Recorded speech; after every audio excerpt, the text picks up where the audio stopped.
निर्णय तो सरकार का होता है, किसी अधिकारी का नहीं। ये ट्वीट अखिलेश यादव ने किया विक्रम मिस्री के समर्थन में।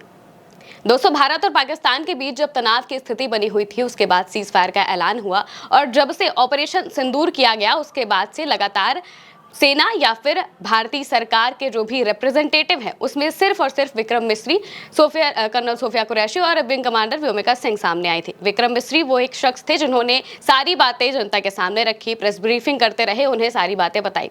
सीज फायर का ऐलान भी उनकी तरफ से आधिकारिक रूप से किया गया। विक्रम मिस्री ही थे जिन्होंने साफ तौर से भारतीय लोगों को बताया कि सीज फायर का ऐलान हो गया है। लेकिन जैसे ही सीज फायर का ऐलान किया गया, कुछ लोग इतना भड़क गए कि विक्रम मिस्री, उनके परिवार और उनकी बेटी तक को निशाना बनाने लगे, उनको ट्रोल करने लगे। उनके इस ट्रोलिंग से कई लोग भड़के, जिनमें अखिलेश यादव भी शामिल थे। अखिलेश यादव ने खास तौर पर विक्रम मिस्री का समर्थन करते हुए एक ट्वीट किया। उस ट्वीट में उन्होंने क्या कहा, पहले हम आपको वो बता देते हैं। दोस्तों, अखिलेश यादव ने ट्वीट किया, निर्णय तो सरकार का होता है, किसी अधिकारी का नहीं। ये बेहद संवेदनशील, निंदनीय, शर्मनाक, आपत्तिजनक और दुर्भाग्यपूर्ण बात है कि देश के एक बहुत बड़े अधिकारी और उसके परिवार के खिलाफ कुछ असामाजिक आपराधिक तत्व सरेआम अपशब्दों की सारी सीमाएं तोड़ रहे हैं।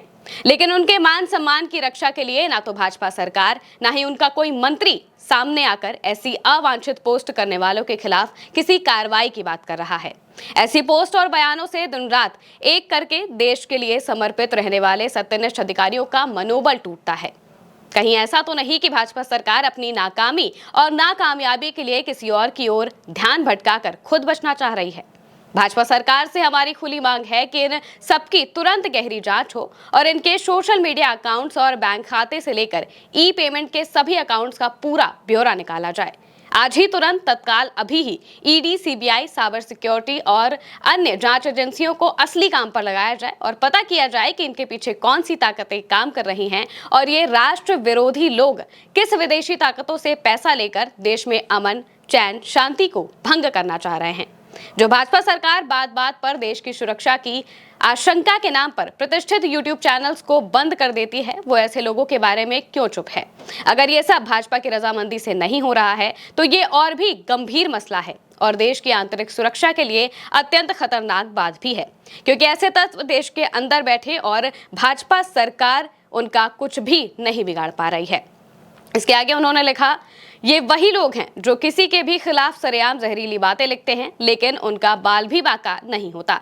चंद पैसों के लिए बिक जाने वाले ये लोग किसी के भी सगे नहीं हो सकते हैं। ऐसे लोगों को रोकने के लिए भाजपा सरकार ने अगर 24 घंटे में कोई कदम नहीं उठाया तो देश की जनता को ये समझते देर नहीं लगेगी कि ये किसके लोग हैं, किसके लिए काम करते हैं, कौन उन्हें बचा रहा है और क्यों।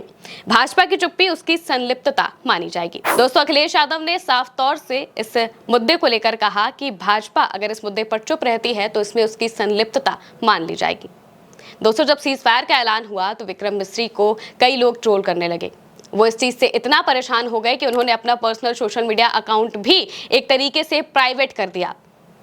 लोगों ने उन्हें तो ट्रोल किया ही, इसके अलावा उनके परिवार, उनकी बेटी तक को नहीं छोड़ा। उनकी बेटी के नंबर लीक करने लगे, उनकी बेटी को अपशब्द बोलने लगे, उनको भी ट्रोल करने लगे और बार बार उनको बुरी बुरी बातें बोलने लगे। इस सबसे विक्रम मिस्री बहुत आहत हुए। उनके समर्थन में अखिलेश यादव जैसे नेता और इनके अलावा और भी कई नेता और कई लोग सामने आए, जिन्होंने साफ तौर से कहा कि उनकी इसमें भला क्या गलती है। वो तो सरकार और सेना की बात सिर्फ आगे रख रहे हैं, लोगों को सिर्फ बातें बता रहे हैं। सारे फैसले तो सरकार करती है, अधिकारी तो कोई फैसला करता नहीं। तो फिर अधिकारी को क्यों कहा जा रहा है? अगर सरकार को बोलने की हिम्मत नहीं है तो अधिकारी को क्यों कोस रहे हैं? बोलना तो सरकार को चाहिए, सवाल तो उनसे पूछने चाहिए। आखिर अधिकारी को क्यों ट्रोल किया गया, इसको लेकर अखिलेश यादव ने सवाल उठाया। इसके अलावा उन्होंने ये भी कहा कि इसकी खास जांच होनी चाहिए। जिस तरीके से भाजपा सरकार दूसरों के अकाउंट बंद कर देती है, यूट्यूब चैनल्स बंद कर देती है, क्या इस पर उसका कोई एक्शन नहीं होगा? क्या इस पर वो कुछ नहीं करेंगे? ये सवाल अखिलेश यादव ने उठाए। अखिलेश यादव ने यह भी कहा कि अगर इस मुद्दे पर भाजपा चुप रहती है तो ये उसकी संलिप्तता मानी जाएगी। हालांकि अब भाजपा सरकार या फिर सरकार इस पर क्या कदम लेती है, ये तो देखने वाली बात होगी। फिलहाल के लिए बस इतना ही। मैं थी आपके साथ महिमा शर्मा और आप देख रहे थे भारत एक सोच।